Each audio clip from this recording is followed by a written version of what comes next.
Krishna returns to Dwarka after the battle of Kurukshetra.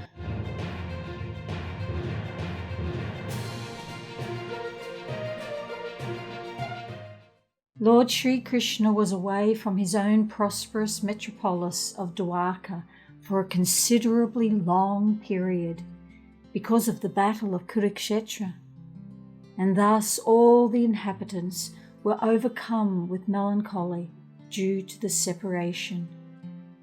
When the Lord descends to the earth, his eternal associates also come with him, just as the entourage of a king accompanies him. Such associates of the Lord are eternally liberated souls, and they cannot bear the separation from the Lord even for a moment because of intense affection for him. Thus, the inhabitants of the city of Dwarka were in a mood of dejection and were expecting the arrival of the Lord at any moment. Here are 30 visually beautiful verses from the Srimad Bhagavatam, Canto 1, Chapter 11, which paint a picture of Sri Krishna's return to Dwarka after the battle of Kurukshetra. There is nothing to compare to this in this material world. Sutta Goswami said, upon reaching the border of his most prosperous city, known as Dwarka, the Lord sounded his auspicious conch shell, heralding his arrival and pacifying the dejection of the inhabitants. The white and fat bowled conch shell, being gripped by the hand of Lord Krishna and sounded by him, appeared to be reddened by the touch of his transcendental lips. It seemed that a white swan was playing in the stems of red lotus flowers. The citizens of Dwarka, having heard that sound, which threatens fear personified in the material world, began to run towards him fast, just to have a long-desired audience with the Lord, who is the protector of all devotees. The citizens arrived before the Lord with their respective presentations, offering them to the fully satisfied and self-sufficient one who, by his own potency, incessantly supplies others. These presentations were like the offering of a lamp to the sun. Yet the citizens began to speak with ecstatic words to receive the Lord.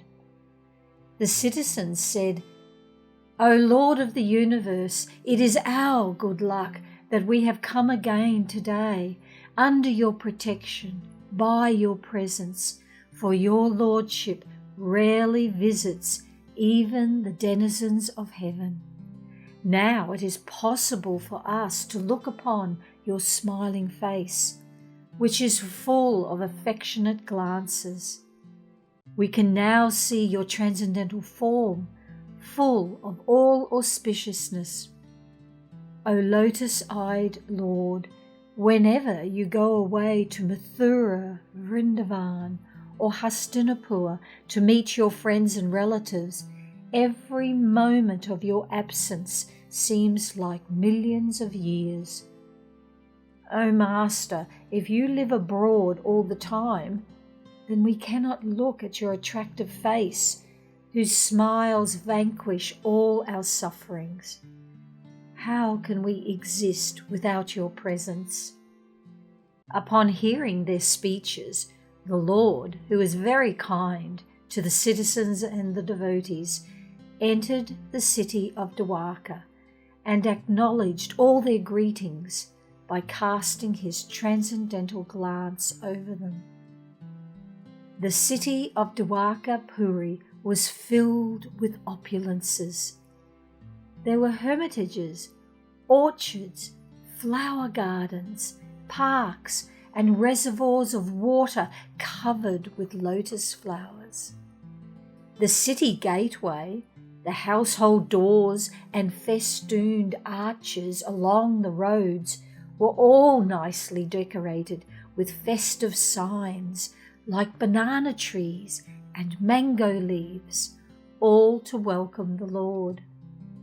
Flags, garlands, and painted signs and slogans all formed shade from the sunshine. The highways, subways, lanes, markets, and public meeting places were all thoroughly cleansed and then moistened with scented water. And to welcome the Lord, fruits, flowers, and unbroken seeds were strewn everywhere, and in each and every door of the residential houses auspicious things like curd, unbroken fruits, sugarcane, and full water pots with articles for worship. Incense and candles were all displayed. On hearing that the dearmost Krishna was approaching Dwarka Dham, the magnanimous Vasudeva, Akrura, Ugrasena, Balaram, Pradyumna, and Samba, the son of Jambavati, all extremely happy, abandoned resting, sitting, and dining. They hastened towards the Lord on chariots with Brahmins bearing flowers. Before them were elephants, emblems of good fortune. Conch shells and bugles were sounded, and Vedic hymns were chanted. Thus they offered their respects, which were saturated with affection. Expert dramatists, artists, dancers, singers, historians, genealogists, and learned speakers all gave their respective contributions, being inspired by the superhuman pastimes of the Lord. Lord Krishna, the personality of Godhead, approached them and offered due honour and respect to each and every one of the friends, relatives, citizens, and all others who came to receive and welcome him. The Almighty Lord greeted everyone present by bowing his head, exchanging greetings, embracing, shaking hands, looking and smiling, giving assurances and awarding benedictions, even to the lowest in rank. Then the Lord personally entered the city, accompanied by elderly relatives and invalid brahmanas with their wives, who were all offering benedictions and singing the glories of the Lord. When Lord Krishna passed over the public roads, all the ladies from the respectable families of Dwarka went up to the roofs of their palaces just to have a look at the Lord. They considered this to be the greatest festival. The inhabitants of Dwarka were regularly accustomed to look upon the reservoir of all beauty, the infallible Lord. Yet they were never satiated. His moon-like face is the drinking vessel for eyes which hanker after all that is beautiful. His arms are the resting places for the administrative demigods, and his lotus feet are the refuge of pure devotees who never talk or sing of any subject except his lordship. As the Lord passed along the public road of Dwarka, his head was protected from the sunshine by a white umbrella. White feathered fans moved in semicircles, and showers of flowers fell upon the road. His yellow garments and garlands of flowers made it appear as if a dark cloud was surrounded simultaneously by sun, moon, lightning, and rainbows. After entering the house of his father, he was embraced by the mothers headed by Devaki, and the Lord offered his obeisances unto them by placing his head at their feet. The mothers, after embracing their son, sat him on their laps. Due to pure affection, milk sprang from their breasts. They were overwhelmed with delight, and the tears from their eyes wetted the Lord. Thereafter the Lord entered his palaces, which were perfect to the fullest extent. His wives lived in them, and they numbered over 16,000. The queens of Lord Shri Krishna rejoiced within their minds to see their husband home after a long period abroad. The queens got up at once from their seats and meditations. As was socially customary, they covered their faces shyly and looked about coyly.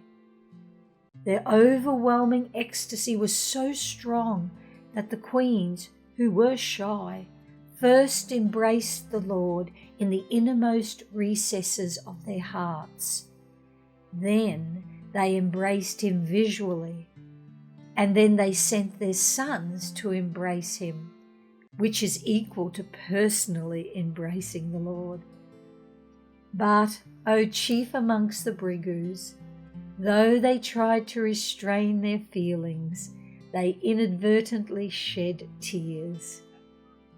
Although Lord Shri Krishna was constantly by their sides, as well as exclusively alone, his feet appeared to them to be newer and newer.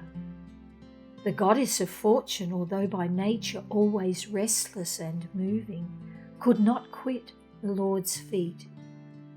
So what woman can be detached from those feet, having once taken shelter of them? Jaya Shri Krishna.